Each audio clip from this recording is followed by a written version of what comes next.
Good evening. आपका आज MBBS का जो एडमिशन हो चुका है, आपका एक्सपीरियंस कैसा था? आपका नाम बोलिए, कहाँ से है बोलिए। My name is Vansh Yadav and I am from Chhattisgarh and I have taken admission in Pokhara Academy of Health Sciences. तो नेपाल आपने क्यों पसंद किया सर? आप नेपाल क्यों? इतना सारा कंट्री है, आप नेपाल क्यों पसंद? आपने मुझे पहले कॉल किए थे, नेपाल के लिए क्यों पसंद किया आपने? नेपाल के लिए मैं इसलिए पसंद किया कि ये हमारा भारत का पड़ोसी राज्य भी है और कल्चर भी सेम है, लैंग्वेज बैरियर नहीं है और पढ़ाई भी मैंने सुना था कि काफ़ी अच्छी पढ़ाई होती है यहाँ।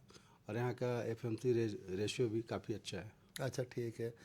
तो एक्चुअली आज का जो तीसरा दिन का था, तो इटा ज़िला के वनडे रेस था आपको। तो आपको जो कॉलेज आपने पसंद किए थे, लेकिन कब फिर भी आपको अच्छा कॉलेज मिला, तो जो कॉलेज आपको मिला इसके बारे में आप क्या क्या क्या बोलेंगे? जो पोखरा। पोखरा एक्चुअली कैपिटल सिटी है यहाँ की, कैपिटल है, main tourist city, main capital city या टूरिस्ट कैपिटल रहता है वो एंड उसको। सिटी अच्छी है एंड अच्छा एक्सपीरियंस रहा। सर के थ्रू मैंने यहाँ पे एडमिशन लिया, सर ने मुझे गाइड किया था।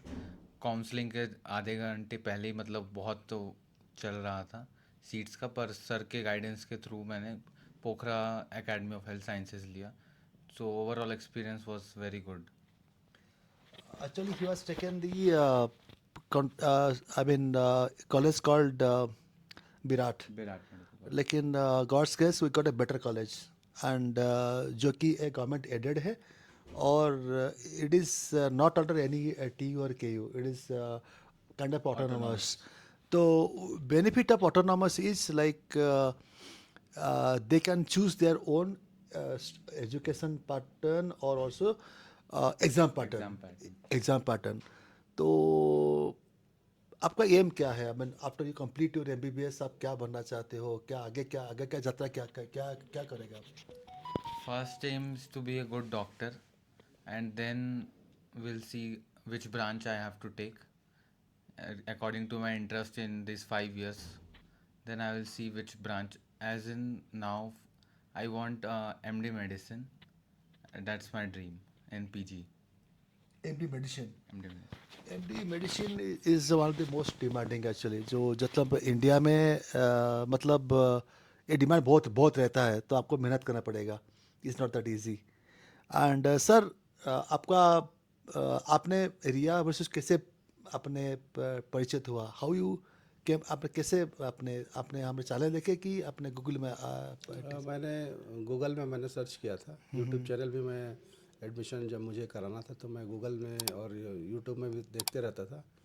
तो उस दौरान आपका मैं देखा, उसमें आप भी वीडियो डालते रहते, तो वीडियो के माध्यम से मैं देखा और कांटेक्ट नंबर था तो मैं संपर्क किया था आपसे। वीडियो डालने का एक ही था कि सच्चाई में परिचित, मतलब जो कॉलेज को मैं खुद पसंद करता हूँ और जाता हूँ, और उसी को मैं प्रमोट करता हूँ, क्योंकि आप लोग एजेंट के ऊपर भरोसा करते हैं. तो हमारा वो चाहते हैं कि एक एक 90 to 100% रेंज तक एक सच्चाई आपको पास आ जाए, क्योंकि यहाँ पे एक बच्चे का कैरियर का सवाल है, लाइफ. तो आपका मेहनत का जो पैसा जो बराबर इसमें यूटिलाइज रहे. तो अभी तक आपका रिया वर्सेस का सर्विसेज कैसा रहा? मन how you felt support from my team कैसा रहा? यहाँ पे नेपाल का जो टीम और चेन्नई का टीम कैसा रहा आपका जो सपोर्ट? ठीक है, जब से कांटेक्ट में हम रिया वर्सेस के में आए हैं तो सपोर्ट तो आपका रहा, आप कॉपरेट शुरू से करते रहे और शुरू से इस करते करते आज काउंसलिंग आज हुआ और लास्ट मोमेंट तक आपने कॉपरेट किया। एक्चुअली ये इंडिया जैसा ही है. कभी कभी यहाँ सिंगल विंडो में है, मतलब ऐसा कोई थोड़ा ट्रांसपेरेंसी थोड़ा सा। ट्रांसपेरेंसी बहुत है. मतलब you students, if you got a good like the good score, तो आपको अच्छा कॉलेज मिलने का चांसेस है. ऐसा कोई नहीं कि आपको ज़्यादा पैसा दे दो और कॉलेज में, ऐसा बात है नहीं आपका. जी। You deserve to get a better, deserve the better colleges. इनका स्कोर थोड़ा अच्छा होना चाहिए. एनीवे, द ऑल गुड्स और एंड्स गुड. तो अभी आपको 6 साल नेपाल में रहोगे, तो दैट टू ऑल्सो पोखरा. तो नेपाल का 6 साल कैसा रहेगा? कैसा प्रिपरेशन रहा आपका नेपाल के लिए? क्योंकि 2 महीने से पापा नेपाल नेपाल करते रहते थे, तो आप नेपाल 6 साल, आपको जीवन का 6 साल बीतेगा नेपाल में. कैसा प्रिपरेशन है आपका मेंटली? मेंटली अभी बिगनिंग में काफ़ी एक्साइटिंग लग रहा है, देखते हैं आगे, फिर अच्छा ही रहेगा। मुझे तो यही है कि अच्छे से पढ़ना है और फिर यहाँ से फिर एफएमजी पास करके इंडिया का लाइसेंस लेना है। That's really good sir. Finally sir, आपका बेटे के लिए क्या संदेश है? मतलब आप, it is a really emotional time, मतलब it is something like it's kind of a single shot suggestion to you, आपको बेटे को कि ये करने के लिए, तो एक्सपेक्टेशन और आपका सजेशन टू योर सन। मेरा सजेशन तो यही रहेगा कि फर्स्ट ईयर से ही आप हार्ड वर्क स्टार्ट से ही करना है, तभी, और हर साल क्लियर करते जाना है। मतलब पहला परफॉर्मेंस ही अच्छा रहेगा, वही कॉन्फिडेंट आगे बढ़ाएगा। और अगर एक आध साल ब्रेक लगा तो उसका मोरल डाउन हो जाता है। इसलिए जाते ही ये सोच के चलना है कि बस मैं पढ़ने आया हूँ और मुझे पढ़ना ही है। तो ये सोच के, और आगे हमको एग्ज़ाम क्लियर करना है, ये सोच के पढ़ना है और नॉलेज के हिसाब से पढ़ना है। यस ऐसा यस। नहीं कि मुझे केवल पास कर लेना है जैसे तैसे करके। तो ये सोच के पढ़ना है कि मुझे नॉलेज लेना है, और एक अंदर से एक जिज्ञासा, पढ़ना है और टाइम देना है, क्योंकि बिना पढ़े तो हो नहीं सकता है। और अच्छे से पढ़ोगे तो उसका रिजल्ट अच्छा आएगा, और नहीं पढ़ोगे तो दिक्कत होगी। तो वही मैं चाहूँगा कि भाई एडमिशन तो हो गया, लेकिन आगे अब इसको खुद को पढ़ना है। इसको खुद को अपने आप में समझ के एनालिसिस खुद को करना है कि मैं आया हूँ और आज इस स्टेज में हूँ। और इतने आज काउंसलिंग में देखे कि कई पेरेंट्स मतलब इनके बच्चों को नहीं बाहर गए, तो एडमिशन हो गया, चलो बहुत अच्छी बात है, इसको मैं बधाई देता हूँ। लेकिन अब ये है कि आप साल भर और जितने साल जब तक इसका कोर्स है तब तक मतलब अलर्ट होके, और ये दिमाग में ये चीज़ को रखे पहली प्रायोरिटी कि मुझे पढ़ना है, मैं पढ़ने आया हूँ। हर दिन इस चीज़ को याद रखे हो, मतलब सो के उठते सोचे पहला कि मैं पढ़ने आया हूँ। ऐसा नहीं कि आसपास के एटमॉस्फेयर में फिर धीरे धीरे वो टालने की प्रवृत्ति ना करें। पर डे कॉलेज में जा रहा है और अपनी स्टेमिना बढ़ाए कि मैं कॉलेज सुबह से गया और आके थक गया और फिर मैं कल पढ़ूंगा, तो कल पे टालेगा तो धीरे धीरे पेंडिंग होते जाएगा और फिर साल निकल जाएगा, फिर उसके साथ फिर वही दिक्कत होगी। आज जो टेंशन का माहौल था, तो एक साल बीतने के बाद भी वही माहौल फिर क्रिएट हो जाएगा। तो उस चीज़ को फिर से रिपीट नहीं करना है। ठीक है, आपने नीट का स्कोर जो भी रहा, आप मेहनत नहीं की, तो इससे सीखना है आपको कि आज मैं अगर अच्छे से और होता तो आज जिस स्थिति में है उसके लिए स्वयं जिम्मेदार है। तो ये नेक्स्ट टाइम अच्छे से पढ़ाई करो।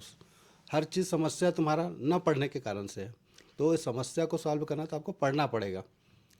पढ़ना पड़ेगा और हर दिन पढ़ के आपको चिंतन करना पड़ेगा कि मैं दिन भर कॉलेज में क्या किया, आज मेरा क्या प्रोग्रेस है। तो दिन में एक बूंद बूंद करके घड़ा भरता है। तो पढ़ाई आप पर डे रोज़ रोज़ धीरे धीरे करोगे, तभी जाके आपका को सिलेबस ख़त्म होगा। आप सोचोगे कि मैं एग्ज़ाम के लास्ट में एक महीना पढ़ के पास हो जाऊँगा, तो नहीं हो पाओगे। एकदम ट्रू है। पढ़ अपने आप से अगर आप सोचोगे कि मैं कर लूँगा, शॉर्टकट रास्ता में नहीं होने वाला।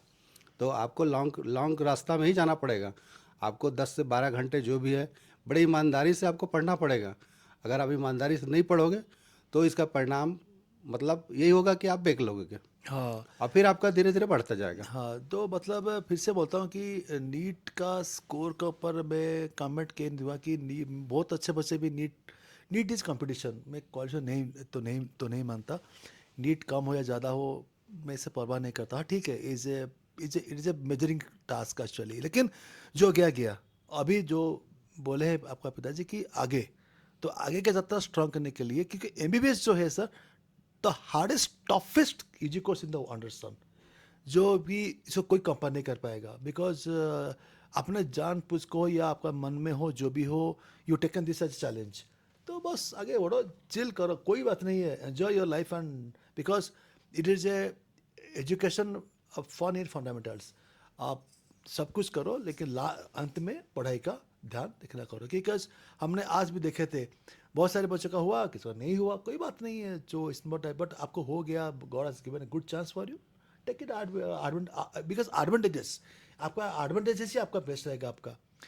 तो I think it is something great today कि हमने ले लिया एडमिशन। और मतलब ऐसा नहीं कि पापा ने बोले कि you you are a sportsman, जो मैंने सुना कि क्रिकेट को छोड़ना नहीं, और you because promise me that you are not living your sports. Because जो बच्चे खेलते हैं, वो कूदते हैं, वो अच्छा साइन करते हैं, मेट बिकॉज एक अच्छा सेहत चाहिए पढ़ने के लिए, and you all athletic mind, तो it's a really helpful for you कि छोड़ना नहीं। फॉर माई सजेशन क्रिकेट को बड़ा कर रखना।